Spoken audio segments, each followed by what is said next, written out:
Mas é um motivo de bastante alegria estar aqui falando com os irmãos nessa noite, tendo essa responsabilidade de compartilhar um pouquinho da palavra com vocês. Eu confesso a vocês que a palavra, em especial essa semana, a palavra sempre nos nocauteia, né?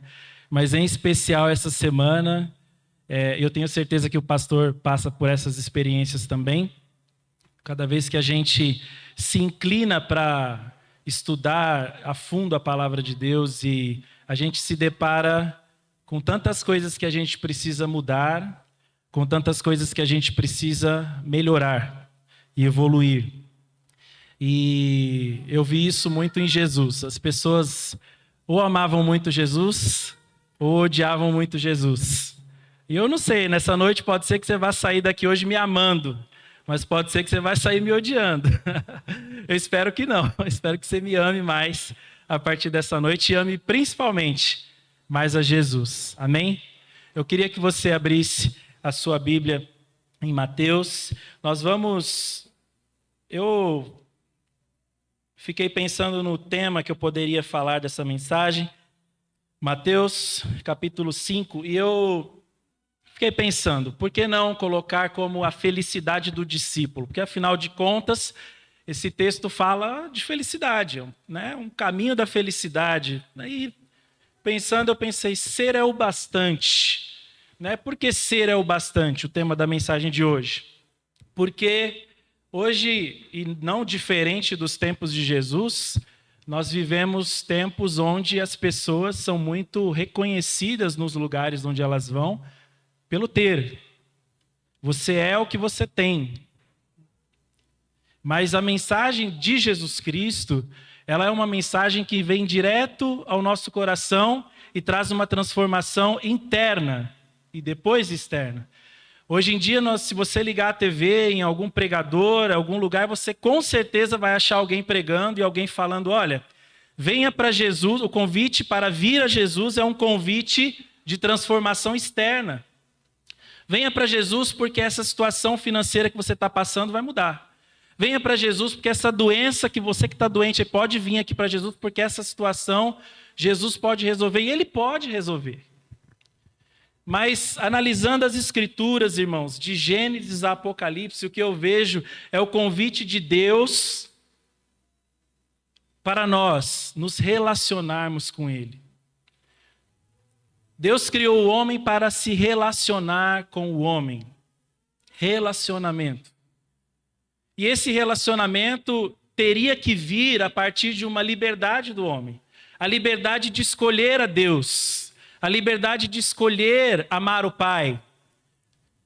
E eu, estudando as Escrituras, eu não sei se tem muito a ver, pastor, mas uma coisa me chamou a atenção. Quando no Éden era o conhecimento do bem e do mal e Deus. E João 17, Jesus vai dizer que a salvação é esta, que te conheçam a ti, o único Deus.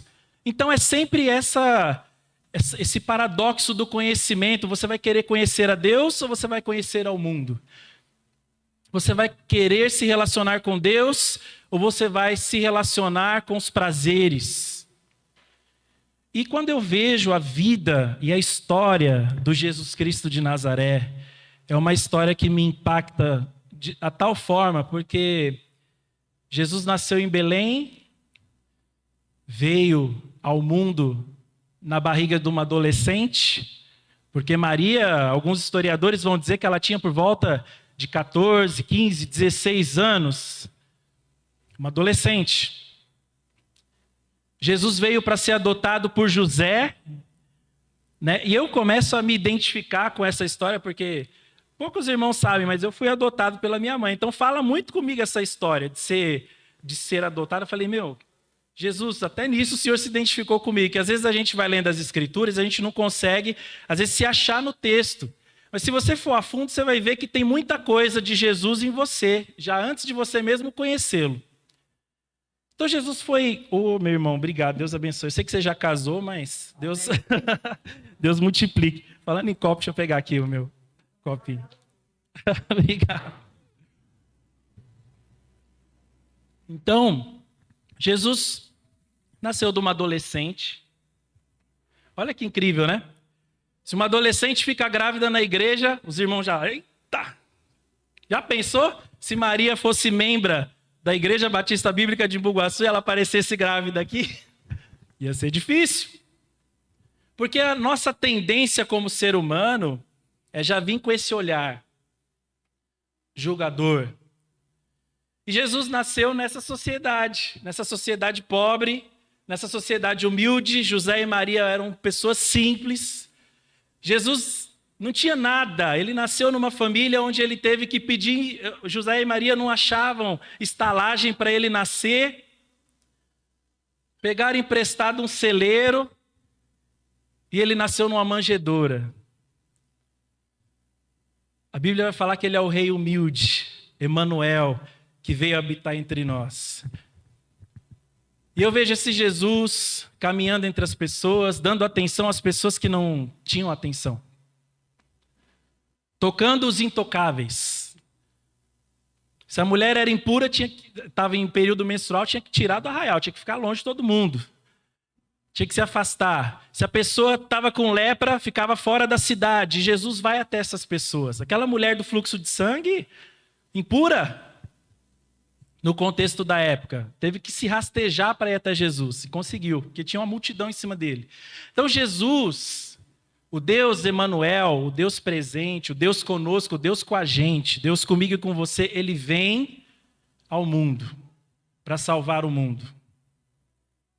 E é totalmente contrário àquilo que a gente vê até os dias de hoje.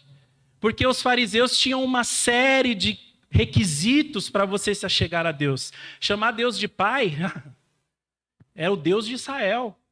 Então Jesus vem com essa missão de salvar o mundo, mas com essa missão de nos abrir a percepção de quem é Deus. Nos abrir os olhos para as Escrituras de uma maneira diferente, de uma maneira mais profunda. Esse é Jesus. O Jesus que eu e você servimos é um rei humilde. Não cabe dentro de nós orgulho, irmãos. Não cabe dentro de nós, eu faço da minha maneira, do meu jeito. As Escrituras, elas nos puxam o tempo todo. Ou nós temos uma transformação interna e verdadeira, ou nós não somos transformados. Paulo vai falar que somos nova criatura. E é sobre isso que eu quero falar nessa noite. Ser é o bastante. Jesus, ele quer que você seja de verdade, não de mentira. Porque os fariseus da época eram de mentira. Os fariseus da época eram de mentira. Eles falavam para as pessoas fazerem algo que eles não faziam. Eles gostavam de exercer a sua espiritualidade na frente das pessoas. E aí Jesus vai dizer, a recompensa vocês já receberam. É os aplausos que vocês querem? Então, vocês já receberam. Mas o Pai que vê em secreto. Nota como Jesus nos chama para a intimidade. Deus criou o homem e todos os dias, na viração do dia, Deus vinha conversar com o homem. Bater um papo. Deus queria um amigo. Deus queria um filho. E aí o homem escolheu o outro lado. Então Deus nos cria desde o início e para cada pessoa, eu poderia falar que vários homens de Deus, onde Deus se apresenta, Deus vai chamar Abraão de meu amigo. Deus vai dizer, ocultaria eu alguma coisa de Abraão? Moisés, homens que falavam com Deus face a face. Homens que tinham tamanha intimidade com Deus a ponto de não dar um passo. Moisés chegou na terra prometida. Senhor, Deus falando para ele, eu vou mandar um anjo à frente de vocês. Lá Êxodo 31, se eu não me engano. Vou mandar um anjo à frente de vocês. Não, Deus, calma aí, eu não quero anjo. Não quero anjo. Se a tua presença não for comigo, eu não saio desse lugar. Em muitos lugares por aí, se falar que o anjo apareceu, opa, os irmãos já saem. As pessoas estão atrás de anjo, as pessoas estão atrás de experiências espirituais. As pessoas não querem Deus. Porque quando a gente se aproxima de Deus, a gente sai mudado. É vai e não peques mais. Eu te perdoo, mas vai e não peques mais. A presença de Deus nos chama à transformação verdadeira.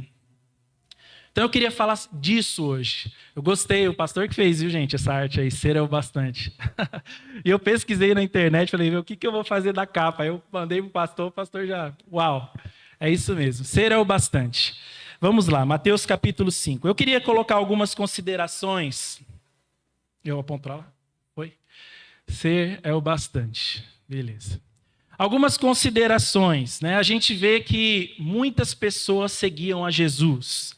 Muitas pessoas. Pessoas seguiam Jesus de longe, pessoas seguiam numa média distância, pessoas sentavam à mesa de Jesus, sentavam para comer com Jesus.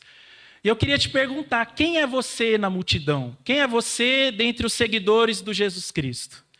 Você é aquele que segue Jesus de longe? Quem é aquele que segue Jesus de longe? É aquele que vem para a igreja de vez em quando. É aquele que não quer muito compromisso. Ele gosta quando tem uma festa. Ele gosta quando tem um evento. Né? Vai vir um cantor famoso lá naquele lugar. Eu vou, legal. Esse é o que segue Jesus de longe. Você é aquele que segue Jesus a média distância. Você não se aproxima tanto para não ser crucificado, mas também não fica muito longe, a ponto de não ser percebido. Ou você é aquele que senta na mesa com Jesus, você é aquele que participa, que gosta, o que tiver você vem, você ora em casa. Porque, gente, participar do culto é fácil. Exercer a nossa espiritualidade diante das pessoas é fácil. As pessoas olham para mim e falam, o Anderson é um santo. Se vocês soubessem.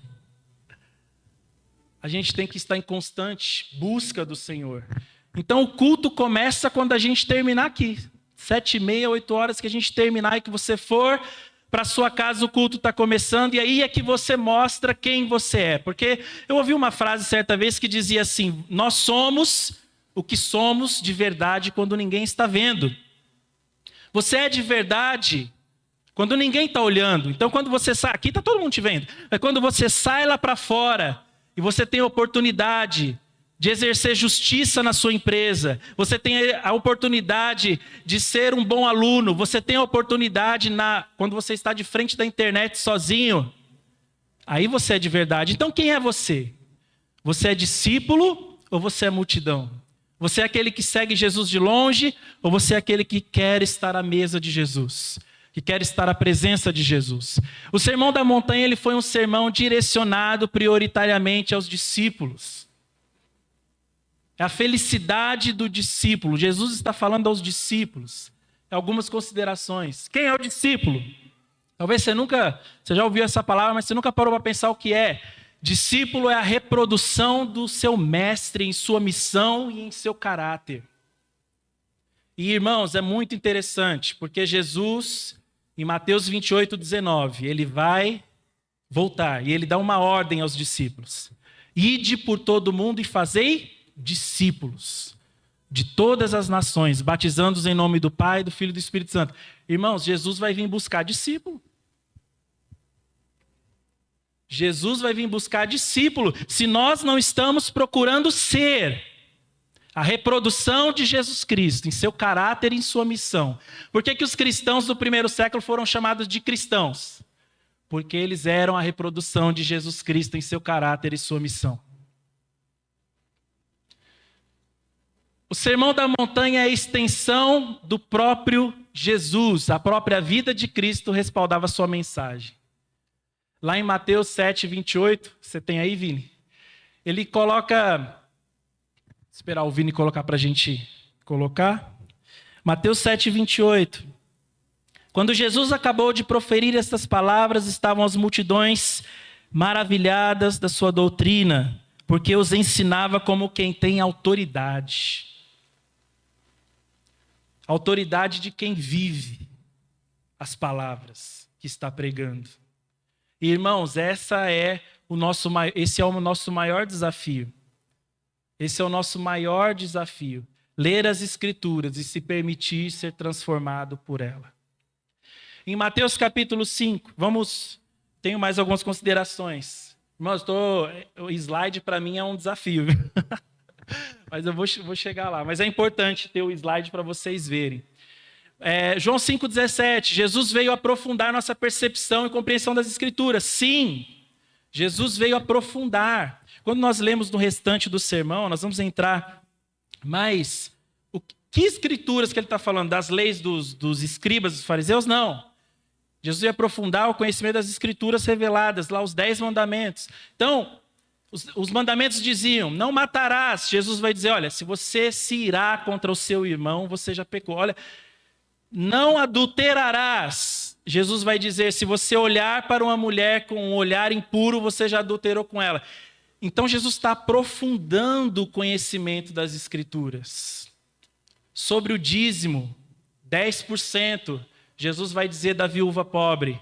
Essa viúva, né, ela foi lá ofertar suas moedinhas, alguns escribas começaram a comentar, os discípulos comentando, Jesus estava lá e ele começa a falar, essa mulher, essa senhorinha deu mais do que todo mundo. Porque não é quantidade, é coração. Ela vai lá e dá todas as suas moedinhas que tinha. Então Jesus vem aprofundar, o dízimo não é 10%, o dízimo é o seu coração. A oferta de amor que Paulo vai falar, então não é mais só 10%. Pode ser 20%, pode ser 30%, pode ser 40%, pode ser tudo. É o seu coração, é aquilo que Deus planta no seu coração. Então, Jesus vem aprofundar o nosso conhecimento das Escrituras, a nossa revelação do que é as coisas. Do que Deus tinha revelado lá em Êxodo 20. Ele vai tratar as questões do nosso coração. Outra questão. Jesus veio aprofundar a nossa compreensão em relação ao próximo. Então, Mateus 5,44 diz, eu, porém, vos digo, amai os vossos inimigos e orai pelos que vos perseguem. Irmãos, a gente vai lendo as Escrituras... E se eu falar para vocês o quanto eu me deparei com situações, parece que Deus faz para testar, né? Como eu me deparei com situações que eu tive que amar o próximo, amar os inimigos. Eu falei, meu Deus, é teste, né, Senhor? Mas isso a gente vai... Você vê como acontece. O mundo hoje fala que amar o próximo, amar os inimigos, cuide de você. Cuide primeiro de você, depois você dá para o outro. Não é assim? E a mensagem de Jesus é totalmente contra. É uma mensagem que nos leva a correr na contramão. Quando compreendo o que Jesus está dizendo, eu tenho 2 caminhos. Aceitar e mudar, ou fazer como a multidão, levantar e sair. Em João 6,60, Jesus também termina um outro sermão e algumas pessoas começam a levantar e dizer, Senhor, dura esse discurso. Pedrão vai falar, olha, dura esse discurso. Jesus vai falar, vocês querem ir embora? Pode ir embora, igual a multidão. Aí o Pedrão vai falar assim, não, Senhor, só tu tens as palavras de vida eterna. É difícil, irmãos. Eu falo para minha mãe direto em casa, mãe, é difícil ser cristão, viu? Não é fácil não, quem acha que é fácil. Não sei que facilidade é essa que o pessoal prega por aí, que você vai ser cristão e vai tudo bombar, você vai cuspir, vai nascer dinheiro, vai nascer uma árvore de dinheiro, tão abençoado que você é. Não, irmãos. Ser cristão é difícil, porque a porta é estreita. E a gente tem que deixar muita coisa dos nossos prazeres e das coisas que a gente gosta. E essa semana Deus ministrou no meu coração uma palavra, é lógico, que vem direto para mim, mas Deus falou, Anderson, tem coisas lícitas que você faz, mas que você está perdendo muito tempo. Então, às vezes, não é nem só o pecado que nos afasta de Deus. Às vezes, tem coisas lícitas que você está fazendo, mas que estão te afastando de Deus também. Que estão roubando o seu tempo. Então, Jesus, lá em Mateus capítulo 5, vamos entrar no texto, ele diz, vendo as multidões, subiu ao monte, e como se assentasse, aproximaram-se os discípulos. Vou fazer a pregação expositiva, vou entrando aqui no texto. Então Jesus ele viu as multidões, se assentou, e o modo como ele se assentou, os discípulos já perceberam que ele queria dizer alguma coisa.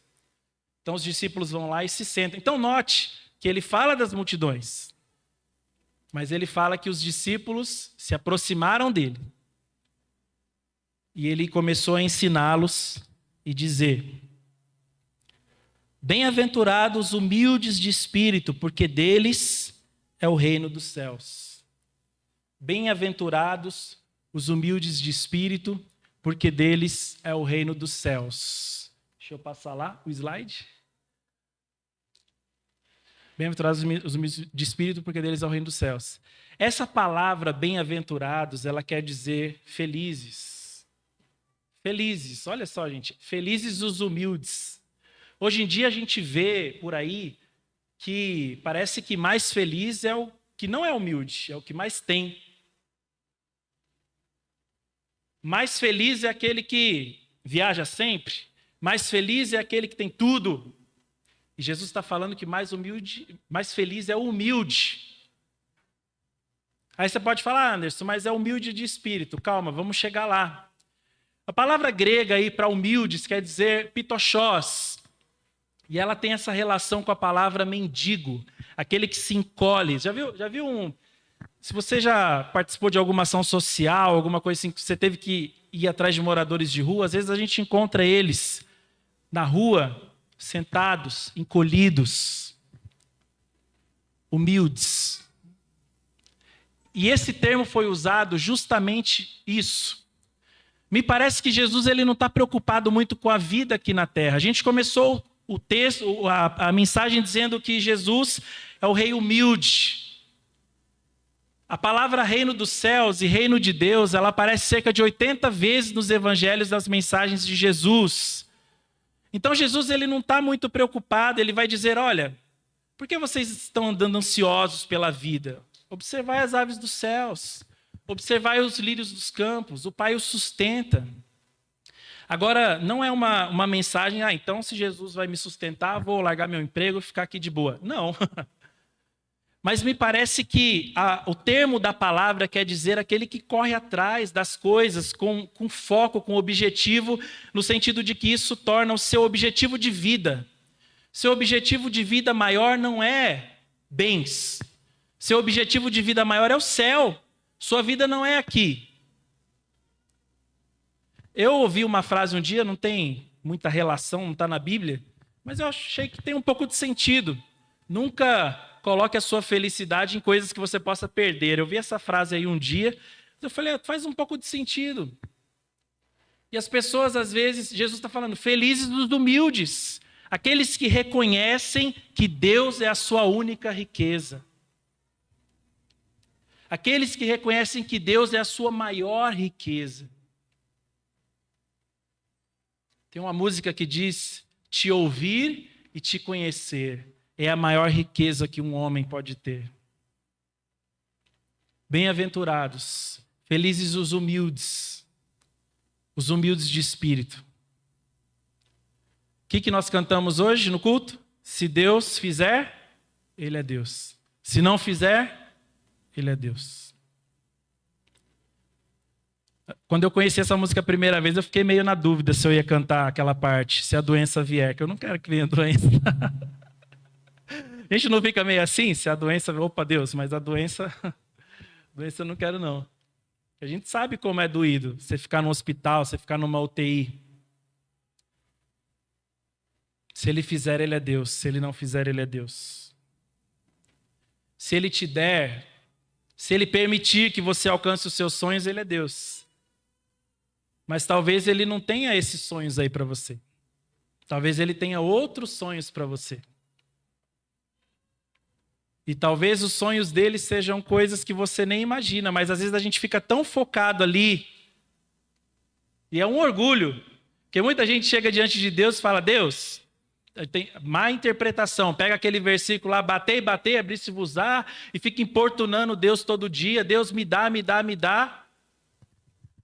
E às vezes Deus não quer dar.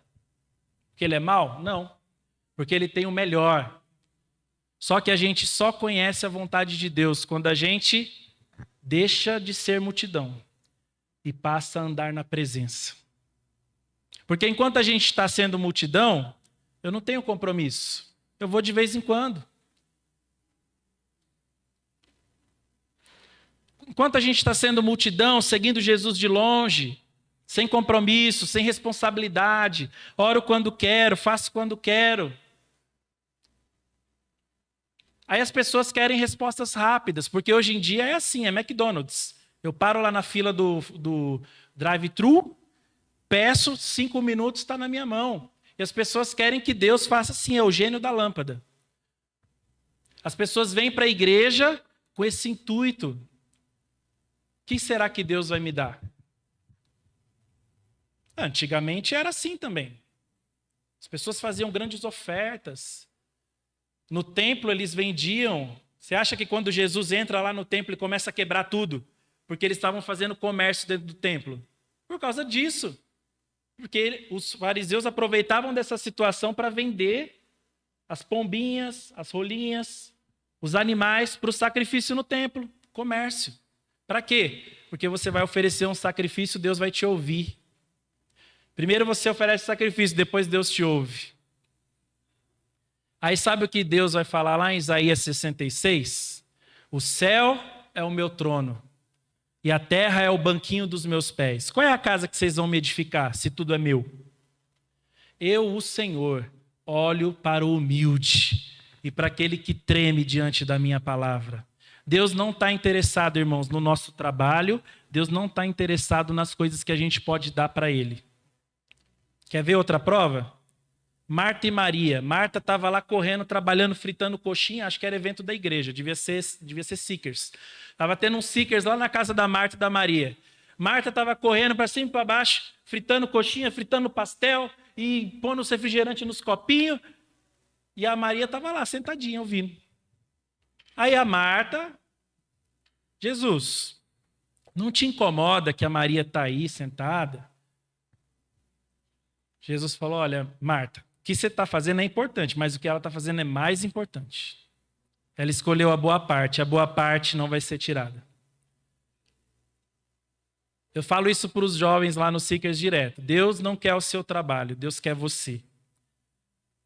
Porque tem muita gente que é assim.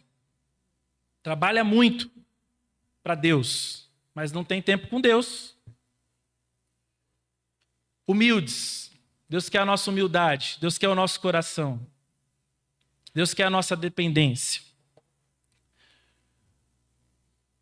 Bem-aventurados, versículo 4, os que choram, porque serão consolados. Os que choram. Felizes os que choram. É assim? Hoje em dia?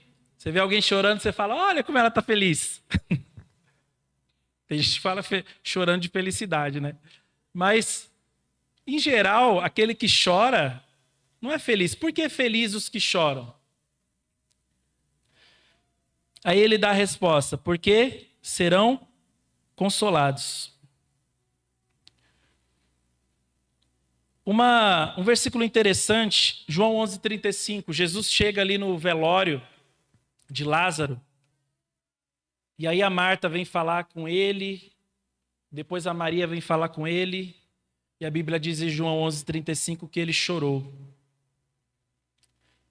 Note que Jesus está falando para os discípulos, felizes os que choram.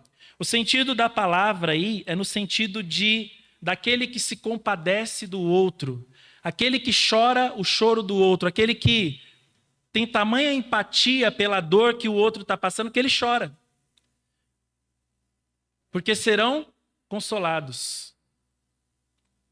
Irmãos, eu estava fazendo as contas, né, de algumas coisas que eu queria falar, mas contas eu digo no sentido de anos. Há 12 anos atrás eu fui para o seminário. Eu falei, caramba, 12 anos, gente. 12 anos atrás eu fui para o seminário e foi um desafio, que eu larguei tudo. Larguei meu trabalho, larguei minha faculdade, larguei minha mãe. Deixei minha mãe aí. Não abandonei ela não, deixei ela com a minha irmã.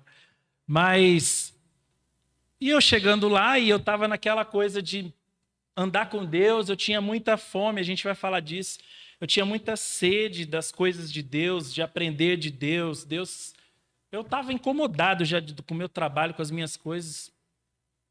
E eu consegui alguns mantenedores para ir para o seminário, porque seminarista nunca tem dinheiro. E eu tinha também o meu seguro-desemprego que eu ia receber. Então, fui lá para o seminário. Primeiros 6 meses, de boa. Estava com o meu seguro-desemprego, caía lá o dinheirinho, eu pagava a escola e comprava os livros e pagava o meu almoço. Irmãos, quando chegou no segundo semestre, aí eu falei, é agora, ou vai ou racha. Sabe aquele momento que você chega de frente para o mar, o exército está atrás. Você não sabe o que você faz. Você nada e Deus falou, continue, marche. Igual ele falou para Moisés, né? Marche. E eu falei para o Senhor, por que eu estou contando isso? Porque eu era muito chorão. Eu ficava chorando e eu falava, Deus... E eu falava para Deus, Deus, foi para isso que o Senhor me trouxe aqui, para eu ficar passando necessidade? Para vocês terem ideia, às vezes sobrava 30, 40 reais, eu comprava tudo de bolacha de água e sal. Eu não sei como eu aguento comer bolacha de água e sal hoje em dia, acho que Deus já me curou. Mas eu comprava tudo de bolacha de água e sal e tangue. Eu passava, às vezes, 2 semanas só com bolacha de água e sal e tangue. E eu, orgulhoso, nunca fui de pedir nada. Não gostava de pedir, não gosto de pedir. Depois eu conto outra coisa, esse negócio de pedir. E aí meu Deus, e eu chegava na hora do almoço, eu sumia, ninguém me via no seminário. Sumia, ninguém me via. Até que um amigo meu percebeu, falou, Anderson, por que você some na hora do almoço? Não, nada não, vou lá orar. Tem um cantinho aqui no seminário afastado, e eu ia para lá mesmo. E ia lá comer minhas bolachinhas e tomar meu tangue. E ali eu chorava diante de Deus. E no começo eu falava para Deus, eu falava assim, Deus, foi para isso que o Senhor me trouxe? Me perdoa se isso é uma murmuração, se isso é uma reclamação. E, irmãos, continuei. Deus não me respondeu, mas eu continuei. E eu me dediquei muito ao seminário, na época. Me dedicava a tudo o que eu podia fazer. E quando eu tinha dinheiro, eu ia almoçar num restaurante, lá perto. Né? Então o restaurante era baratinho, na época, 12 anos atrás, se eu não me engano, era R$12 a comida. E aí eu pagava ali, e eu abri na época, uma célula, não sei se vocês já ouviram falar, é um culto, né? Um culto familiar, mas eu abri esse culto no restaurante. Consegui ganhar as pessoas do restaurante para Jesus. E aí toda quarta-feira à tarde, eu ia lá para o restaurante para fazer o culto. E eu ia fazendo o culto, fiquei 3 meses assim, irmãos, e na luta, hein? Na luta, passando necessidade. Chegava o recurso, mas eu pagava a escola e às vezes sobrava pouco para comer. E eu falava, eu não vou deixar de comprar um livro para eu comer. Deus proverá. Comida passa, o livro não, eu preciso do livro. E aí eu continuei fazendo. E por que eu contei essa história do restaurante? Porque às vezes a gente acha que Deus não está nos vendo na nossa luta. Deus não está nos vendo na nossa dificuldade. Às vezes a gente acha que Deus não está nos vendo quando a gente pega Covid. Porque o Senhor permitiu. E eu estava passando por aquela situação, e até um dia que o dono do restaurante, que tinha se convertido a Jesus, ele do nada, num dia lá, falou assim, Anderson, eu posso te dar uma carona? Nunca tinha me dado carona. Falei, tá bom. Me deu uma carona. Chegou na porta do seminário, ele virou para mim, o olho estava cheio de lágrimas, eu não estava entendendo nada. E ele falou assim, já faz umas semanas que Deus está me incomodando. Eu nunca tive essa experiência. Mas eu sinto uma vontade imensa de te ajudar. E eu não tinha falado nada, irmãos. Às vezes eu chegava lá no restaurante, eles falavam assim para mim, Anderson, leva uma pizza aí para você comer. Eles queriam me dar.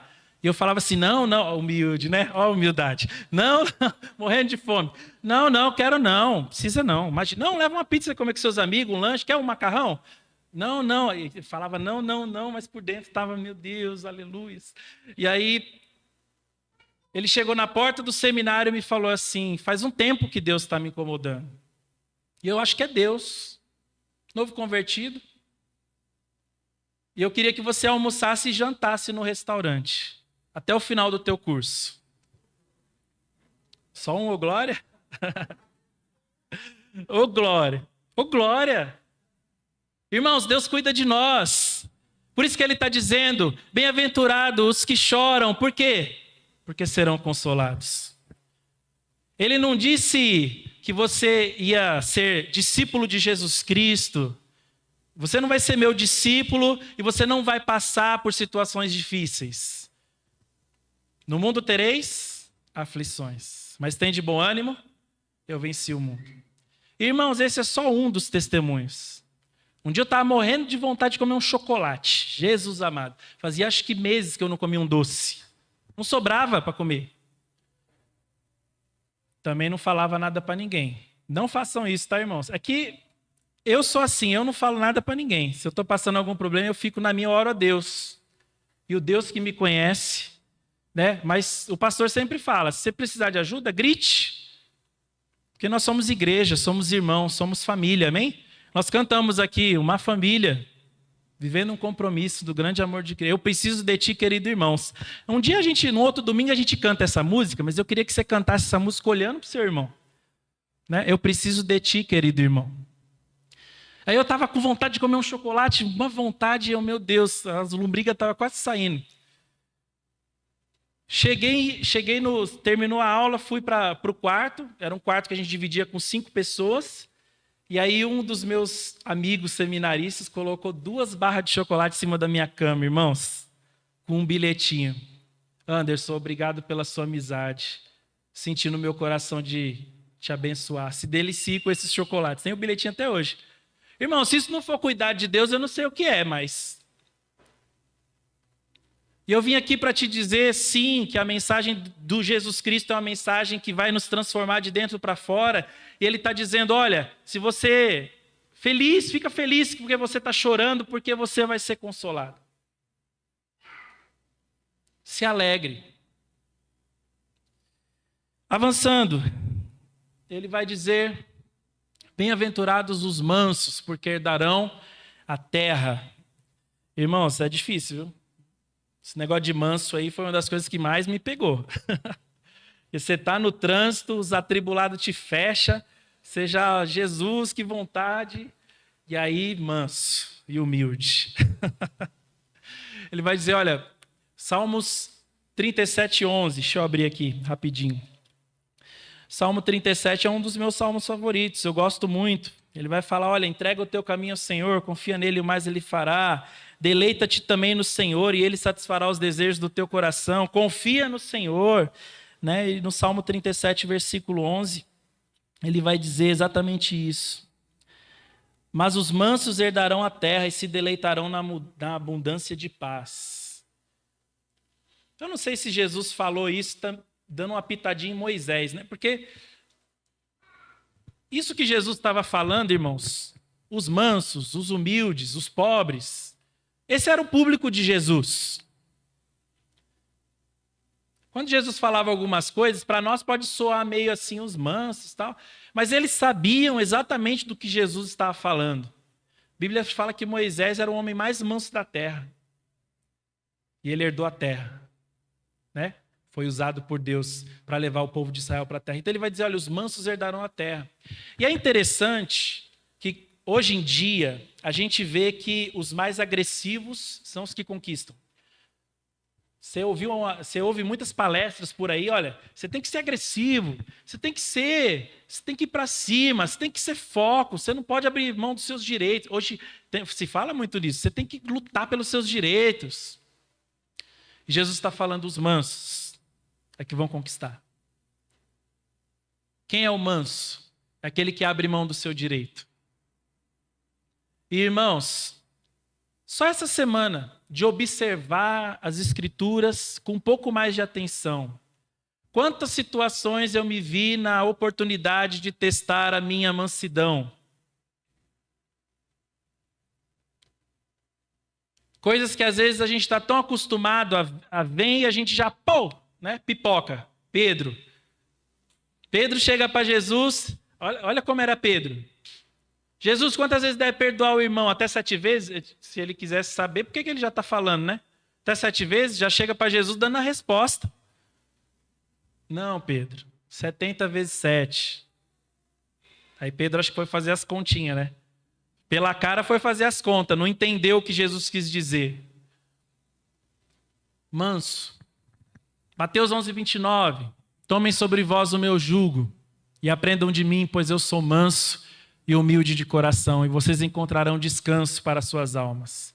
Por que o manso herdará a terra? Porque, gente, o próprio livro de Provérbios também fala que aquele que corre muito atrás das coisas, Jesus vai falar, né? Não Não ajuntem tesouros onde a traça e a ferrugem podem corroer, podem desgastar, podem comer. Por quê? A pessoa que não é mansa, ela está sempre preocupada. A pessoa que não é mansa está sempre, estou preocupado aqui no trabalho, estou preocupado aqui, não, eu preciso resolver isso aqui, preciso resolver ali. Calma. Manso. Descanse o coração em Deus. Os mansos vivem de tal forma a sua condição de ser que não sentem necessidade de provar aos outros alguma coisa, nem de competir por aquilo que não são, pois para ser não precisam destruir a outros. Só nega a si mesmo quem é manso. Jesus diz, cada um negue-se a si mesmo, tome a sua cruz e siga-me. Manso. Avançando. Bem-aventurados os que têm fome e sede de justiça, porque serão fartos.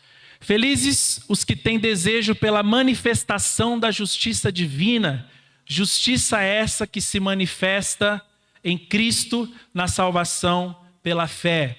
Porque a manifestação da justiça de Deus é Cristo, porque o discípulo entende que a salvação dele não é meritória. Não há nada que nós façamos que nos faça Deus amar mais. Vou reformular. Não há nada que façamos que faça Deus nos amar mais. Não há nada que façamos que faça Deus nos amar menos. A justiça de Deus se manifesta em Cristo. E fora de Cristo, o homem já está condenado. Se o discípulo faz um bem, não é para ser visto ou aplaudido, ele faz porque reconhece que também foi alcançado por Cristo.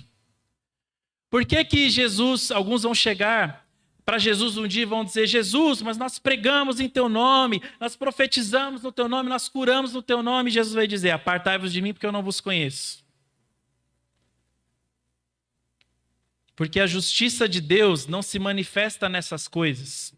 Havia um termo na época que os rabinos da época, os judeus, eles tinham essa consciência muito clara de que a prática da justiça era manifesta em 3 situações: através da oração, através do jejum e através das esmolas. Então eles gostavam de orar nas praças, era chamado de sedaká. Eles gostavam de orar nas praças com as mãos erguidas. Eles gostavam de dar esmolas, tipo assim, ó, vocês estão vendo, né? Estou pondo aqui, ó. Então, eles gostavam de mostrar, eles se desfiguravam, e todo mundo sabia que eles estavam jejuando, então eles gostavam de expressar a sua espiritualidade na frente dos outros. Nós falamos um pouco disso na semana de oração. E aí quando os discípulos chegam para Jesus, em Lucas 11:1, ele vai falar assim, Jesus, ensina-nos a orar. Talvez eu fiquei pensando, irmãos, é engraçado, a gente falou 6 meses sobre oração na escola bíblica. E essa semana eu estava estudando esse texto aqui e pesquisando outras coisas, e eu já vi uma outra perspectiva que eu não tinha visto na época. E eu fiquei pensando assim, poxa, os discípulos chegaram para Jesus e pediram para ele para orar, ensina-nos a orar. Já parou para pensar? Talvez os discípulos estivessem perguntando assim, Jesus, qual que é o segredo para ser essa pessoa que cura, que liberta? Né? Qual que é o segredo para ser esse super crente aí? Consegue perceber esse tipo de pergunta? Não... Para o outro lado, né? Pode ser uma pergunta humilde, Jesus ensina-nos a orar, né? Porque a gente quer aprender a orar mesmo. Ou, Senhor, ensina-nos o segredo. Qual que é o segredo para ser uma pessoa mais espiritual? E aí Jesus já começa dizendo, olha, quando vocês entrarem, vocês forem orar, não façam como eles, que gostam de orar de pé nas sinagogas, os hipócritas.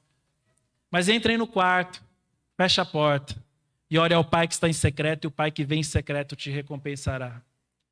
A Bíblia fala muito Jesus falou muito sobre o reino de Deus. Na própria oração do Pai Nosso, ele vai falar, olha, Pai Nosso que estás no céu, santificado seja o teu nome, venha o teu reino. Seja feita a tua vontade. O apóstolo Paulo vai dizer que o reino de Deus não é comida nem bebida. Romanos 14:17. Mas é paz, justiça, alegria. O reino de Deus não são coisas palpáveis. O reino de Deus acontece dentro de nós. E ele está dizendo, felizes, bem-aventurados os que têm fome e sede. Aqui é uma linguagem figurativa. Jesus está falando para pessoas pobres. Jesus está falando para pessoas que semanas atrás comeram o pão que ele multiplicou. Semanas atrás, essas pessoas comeram o peixe que ele multiplicou. Então Jesus está falando, olha, bem-aventurados, vocês entendem de fome e sede. Então, bem-aventurados que têm fome e sede, mas não de comida e bebida, os que têm fome e sede de justiça. Qual é a justiça de Deus? A salvação em Cristo, a manifestação em Cristo da justiça de Deus, porque o homem estava caminhando para o inferno. E Deus interviu na nossa história, enviando Jesus Cristo.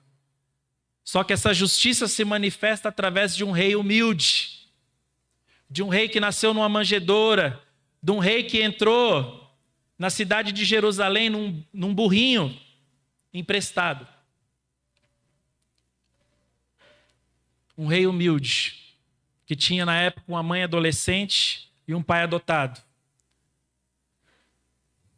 A justiça de Deus se manifesta quando a gente ora pelo nosso irmão. A justiça de Deus se manifesta quando a gente jejua, sim. Quando a gente expressa a nossa espiritualidade para matar a nossa carne. A justiça de Deus se manifesta quando a gente oferta na igreja, quando a gente oferta na vida dos outros.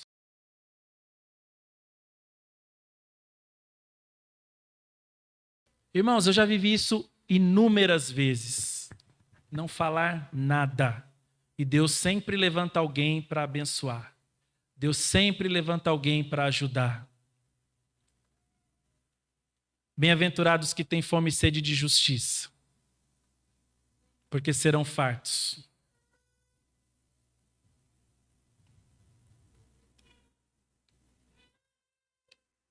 Já percebeu que você fica mais feliz quando você dá e ajuda alguém do que quando recebe um presente? Não sei se você já percebeu, eu já percebi. Que alegria que é, gente, quando a gente ajuda alguém. A gente fica feliz de ganhar um presente, mas quando a gente pega e ajuda alguém que estava precisando. E a suma do texto, o que Jesus quer dizer aqui nesse sermão? Feliz é aquele que percebe a dor do outro. Feliz aquele que percebe o seu irmão. Feliz aquele que, a partir da sua espiritualidade com Deus, consegue refletir nos outros. Aquele que não vive para si mesmo, mas vive para Deus e para os outros. Bem-aventurados misericordiosos, porque alcançarão misericórdia. Versículo 7. Irmãos, aqui, eu acho que foi desconstrução atrás de desconstrução. Mas a palavra misericórdia, misericárdio, cárdio de coração, misericórdia, aquele que age com empatia com o coração, com os outros. E uma coisa que me desconstruiu, irmãos, essa semana, nesse texto, foi lá em Lucas 6, 29, que Jesus está falando sobre várias coisas, ele diz assim, olha, se alguém bater na tua face, oferece também a outra.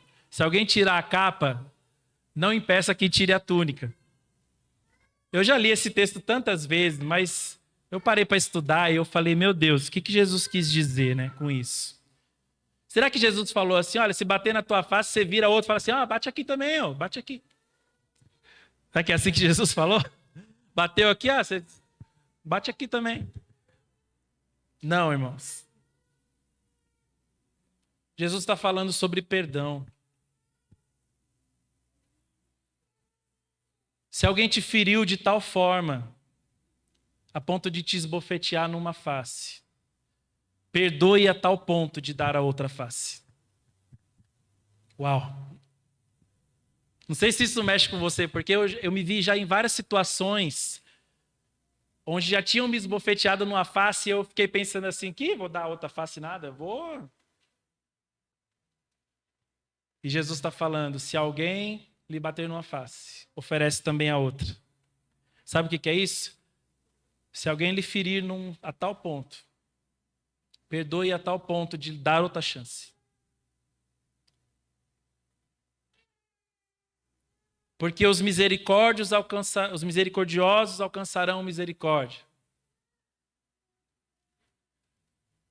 O discípulo perdoa não só porque Deus vai perdoá-lo, se ele não perdoar. O discípulo perdoa porque ele entende o perdão de Deus na vida dele e da onde Deus o tirou. O quanto Deus tem sido misericordioso com ele. Eu coloquei ali 500 ou 50, quanto você deve. Na passagem lá de Lucas 7, Jesus está ali jantando na casa do fariseu. E aí uma mulher da cidade, prostituta, entra na casa do fariseu sem ser convidada e começa a chorar aos pés de Jesus. E começa a beijar os pés de Jesus. E ela leva um perfume e quebra aos pés de Jesus. E aí aquele religioso começa a dizer assim, não, pensar, né? Se esse for a profeta, saberia quem é que está ali tocando.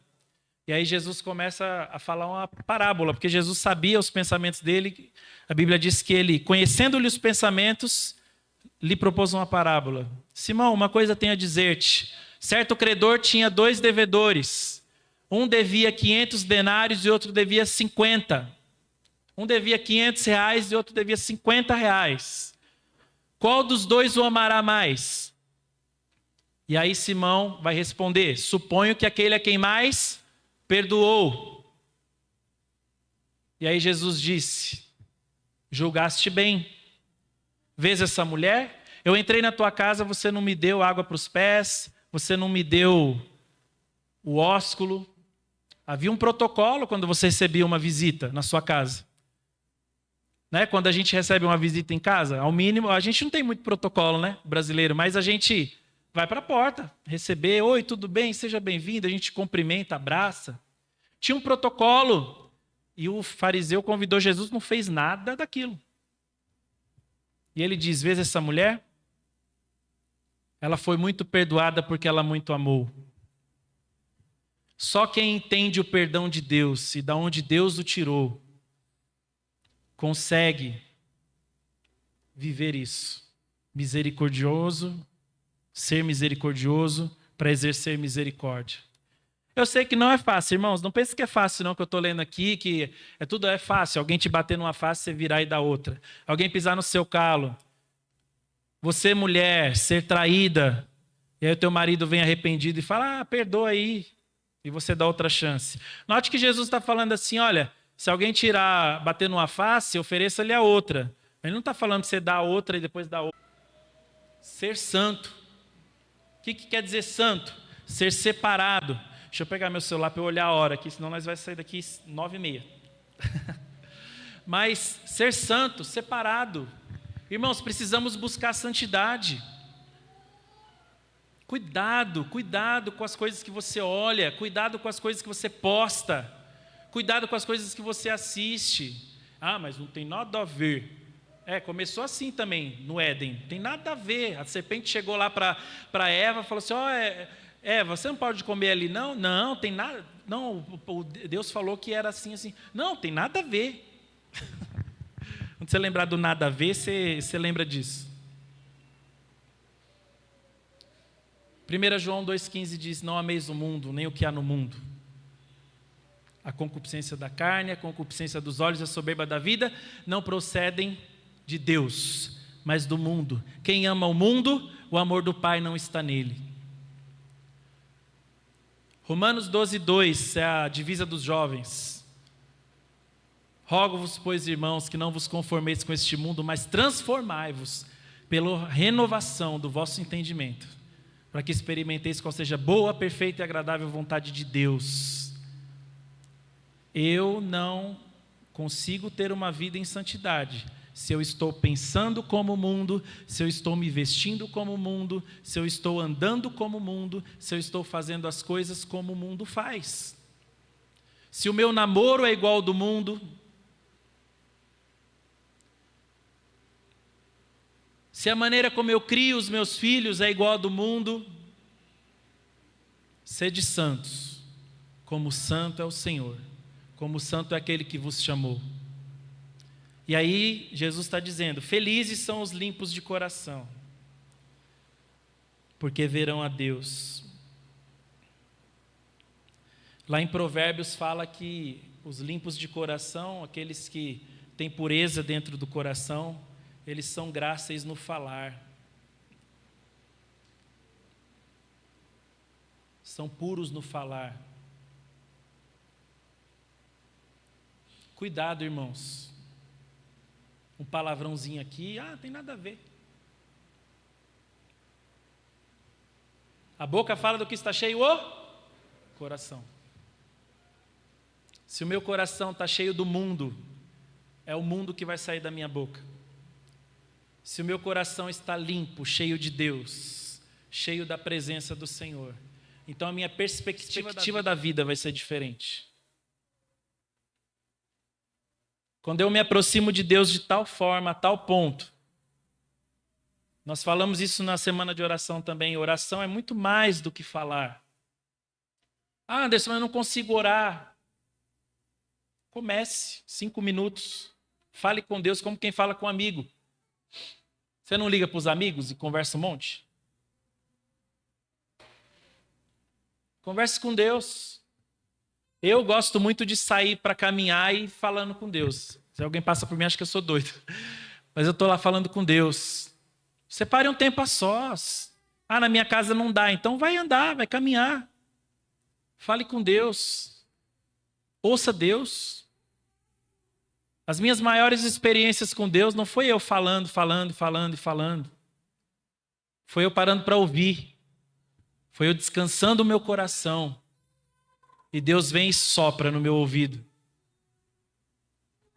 Deus vem e fala comigo. Filho, não faz assim. Filho, vai por esse caminho. Filho, você precisa mudar isso aqui. Bem-aventurados os limpos. A palavra grega kataros quer dizer pureza. Bem-aventurados os puros de coração. Aí você pode pensar assim também. Anderson, tem jeito mais para mim não. Já deixei de ser puro há muito tempo. Já peguei todas as meninas da escola. Na minha época que eu não era cristão, hoje eu sou cristão, mas na minha época que eu não era cristão, aprontei bastante. E eu quero te dizer que há perdão em Deus. Há perdão em Jesus Cristo. Se com tua boca confessares ao Senhor Jesus Cristo, em teu coração creres que Deus ressuscitou dentre os mortos, serás salvo. Há perdão quando você se aproxima de Deus. Em Salmos 51, eu acho muito interessante Davi, quando ele tem uma vida toda torta, né? Ele mandou matar o marido do adultério da mulher que ele adulterou. Davi fez um monte de coisa errada. Mas no momento da vida dele, ele para lá no Salmo 51 e ele começa a dizer: Senhor, compadece-te de mim, ó Deus, segundo a tua benignidade, segundo a multidão das tuas misericórdias, apaga as minhas transgressões. Eu conheço as minhas transgressões e o meu pecado está sempre diante de mim. Eu nasci na iniquidade e em pecado me concebeu a minha mãe. Mas o que eu acho mais bonito é quando ele diz assim: cria em mim, ó Deus, um coração puro e renova dentro de mim um espírito inabalável e não me expulses da tua presença. Se você hoje se apresentar diante de Deus, se você está entendendo tudo o que eu estou falando aqui, você reconhece dentro do seu coração que você precisa ser mais humilde, que você precisa ser mais manso, que você precisa chorar mais pela dor do outro, que você precisa se identificar mais com seu irmão. Eu sei que não é costume da gente fazer isso aqui, mas dá uma olhadinha assim pro irmãozinho que está do seu lado. Só olha assim, só olha para ele. É esse irmão aí que você tem que cuidar. É esse irmão aí que você tem que perceber. Um dia eu estava lendo um livro do Max Lucado, e o Max Lucado, quando ele estava começando o ministério dele, ele falou que fez uma oração para Deus. Ele chegou na igreja e ele orou assim: Senhor, eu quero ser um grande pregador, eu quero ministrar as nações, eu quero pregar para multidões. E aí falou que Deus virou para ele e falou assim: tá vendo essa senhorinha que está aí no banco de trás? Aí ele Tô. Ela precisa de uma carona. Porque às vezes a gente quer ganhar o mundo, mas a gente não ganha o nosso irmão que está do lado. A gente não percebe a nossa comunidade de fé. Eu não estou falando nem da gente fazer grandes obras sociais. Eu estou falando da gente perceber aqui, ó. Cada um perceber. Irmãos, tem uma coisa que a minha mãe faz, que é muito bom a gente trazer também o testemunho de vida, mas eu confesso para vocês que a minha mãe me ensina nisso, porque eu não tenho costume. Pode ter certeza que se eu faço com você, ou se eu já fiz isso com você alguma vez, teve raiz nela. A minha mãe gosta muito de mandar mensagem para as irmãs. Né? Muitas que estão aqui já receberam alguma mensagenzinha dela. Oi, tudo bem? Como é que você está? Está precisando de alguma coisa? Vou orar por você, não sei o quê. E às vezes eu falava assim, mãe, mas a irmã nem te fala com você. Olha o velho homem falando. Mãe, a irmã nem te percebe, nem te cumprimenta na igreja. Não, mas não importa o que ela faz ou deixa de fazer, eu tenho que fazer a minha parte. Eu tenho que amar. Eu escuto isso da minha mãe em casa. É isso, irmãos. O Sermão da Montanha é isso. A gente perceber uns aos outros. Se humanizem mais. Sejam limpos de coração, sejam humildes, sejam mansos, não arrumem briga por qualquer coisa. Sejam unidos. Uma das coisas mais lindas que eu vejo na igreja primitiva em Atos, a Bíblia fala que eles perseveravam na doutrina dos apóstolos, no partir do pão, de casa em casa, vendiam suas propriedades para dar àquele que tinha menos, que estava passando por necessidade. Irmão, que nível de igreja! Não estou falando que você tiver um terreninho parado aí para você vender e dar para alguém, não. Não é isso que eu estou falando. Estou falando só para você abrir os seus olhos para perceber, porque um dia... Talvez alguns de nós vão chegar diante de Deus, Deus, mas eu preguei no teu nome, eu fiz, aconteceu. Aí Jesus vai falar, não vos conheço. Mas por quê? Porque eu tive fome e não me deste de comer. Porque eu tive sede e não me deste de beber. Porque eu estava nu e não me vestistes. O que Jesus está dizendo? Você teve a oportunidade de ajudar o próximo e você não ajudou. É isso que o Sermão da Montanha está falando. Bem-aventurados os pacificadores, porque serão chamados filhos de Deus. Versículo 9. Cadê? Estou acabando. Bem-aventurados pacificadores. Quem é o pacificador? Irmãos, Jesus é o príncipe da paz. De verdade, eu já me vi nessa situação, tá? Não quero entrar em méritos políticos, mas eu votei no Bolsonaro também. Mas às vezes me assusta a gente querer representantes que não são pacificadores. O nosso Jesus é o príncipe da paz. O apóstolo Paulo vai falar, o que depender de vós tem de paz com todos. O discípulo de Jesus é um construtor da paz. A guerra é a forma mais brutal e desumana das cobiças, invejas, ressentimentos entre as pessoas. Existem pitadas de guerra nas palavras das pessoas. Existem palavras que machucam mais do que um soco. Jesus é o príncipe da paz.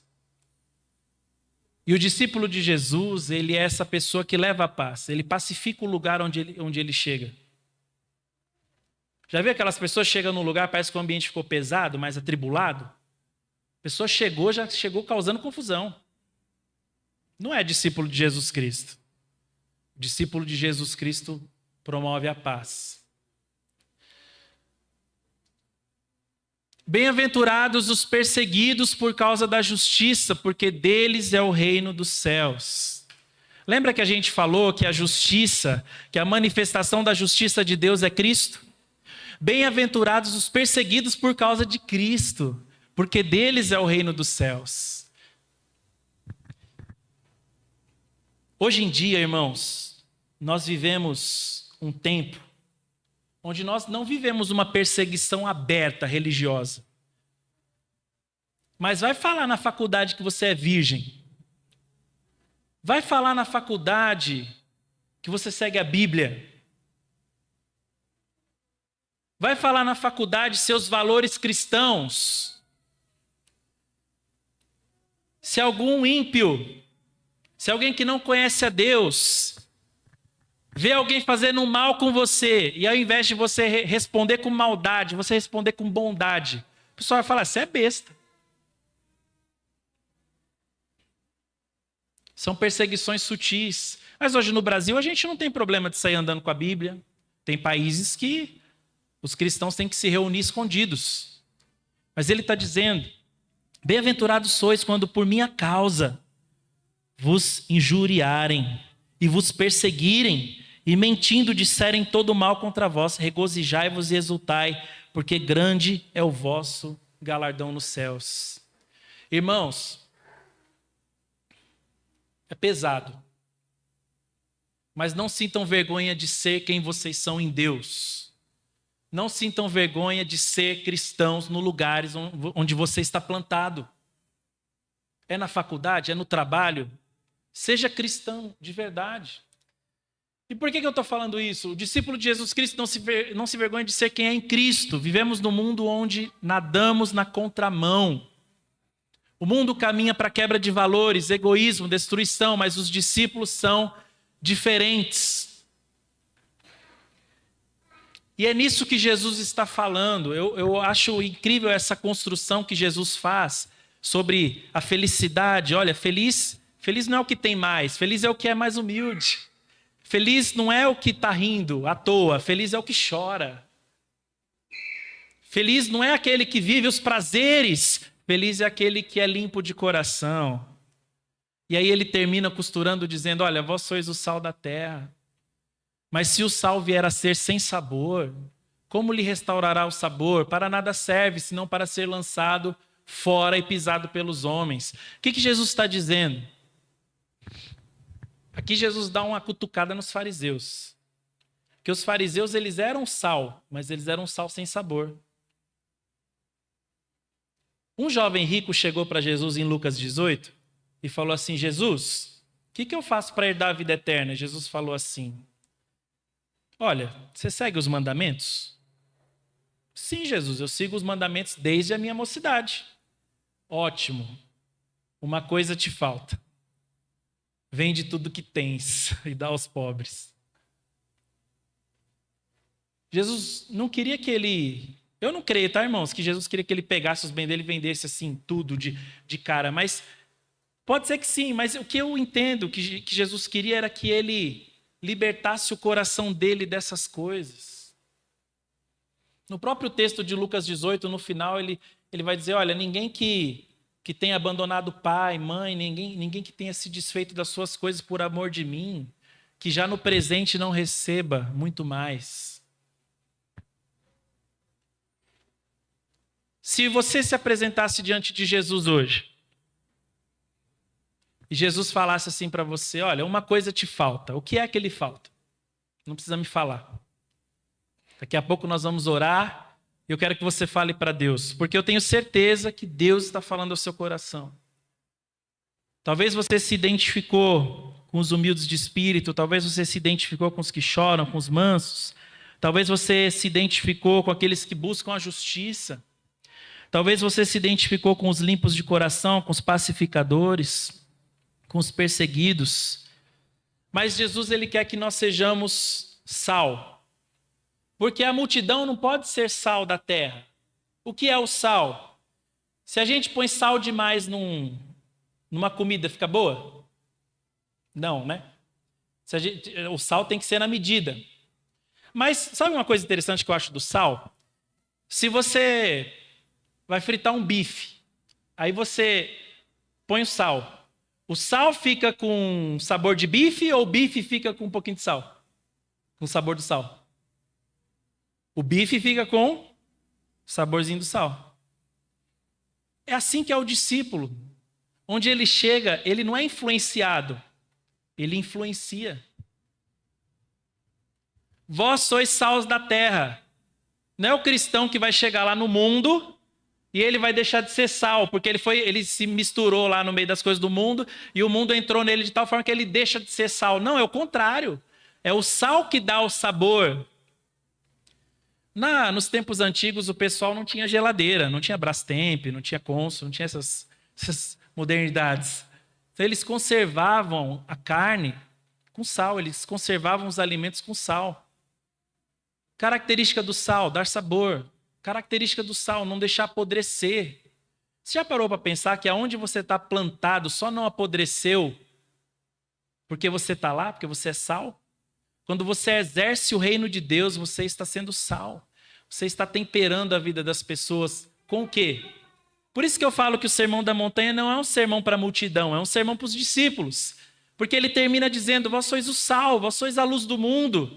E essa luz, ela não pode ser colocada num lugar escondido, embaixo da cama. Não, a luz tem que ser colocada no teto para que todos vejam. Ou seja, aquilo que vocês fazem de bom, de perceber o próximo, de ajudar o próximo, de ligar para saber como é que o irmão está, é luz, é sal. Vós sois sal, vós sois luz. Queria convidar o grupo de louvor, queria o pastor também dar uma consideração aqui para nós. O discípulo é o sal com sabor e os fariseus simbolizavam o sal sem sabor. Os fariseus cumpriam a lei sem exercer amor. É como o samaritano caído na estrada. A Bíblia fala que o samaritano estava caído na estrada, passou o sacerdote, quero nem saber o cara caído lá. Passou o levita, o cara do louvor, acho que ele tocava violão, hein? Passou lá, viu o samaritano lá, passou de largo. Mas aí passou o samaritano, viu o mendigo lá caído lá, passou o bom samaritano. E os samaritanos eram um povo, eles têm um preconceito porque os samaritanos são judeus miscigenados com outras nações. E os judeus, eles têm aquela coisa não pode se dar em casamento com outras nações, é impureza, né, para eles. Então, eles têm esse preconceito com os samaritanos. Aí o samaritano que foi ajudar o cara que estava caído. Em Oséias, a palavra diz, misericórdia quero e não sacrifício. Deus não quer nosso trabalho, irmãos. Não adianta nada que não adianta eu tocar aqui no louvor e não ajudar o próximo. Deus não recebe a minha música se eu passo por você e finjo que não te vejo. Deus não recebe meu louvor se eu passo por você e não vou te cumprimentar. Se eu não percebo você, meu irmão em Cristo. Misericórdia quero e não sacrifício. Deus não quer o seu trabalho, Deus quer você. Em empatia, ajudando uns aos outros, mudando o ambiente onde você está plantado, sendo referência de amor, doação e respeito. Amém? Falou com você? Ou você vai sair daqui me amando, ou você vai sair daqui me odiando. Eu espero que você me ame mais. Mas, irmãos, tenha certeza que assim como essa palavra, talvez dura, também foi muito dura comigo na semana. Quantas coisas eu me enxerguei nesse texto.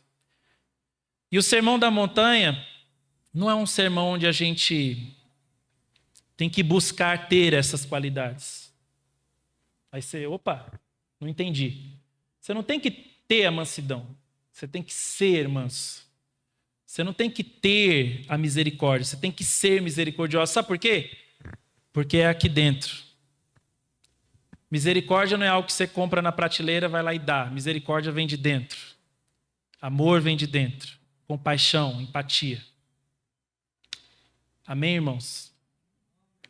Queria te convidar a colocar de pé. Queria passar ao pastor, enquanto eu vou ali para o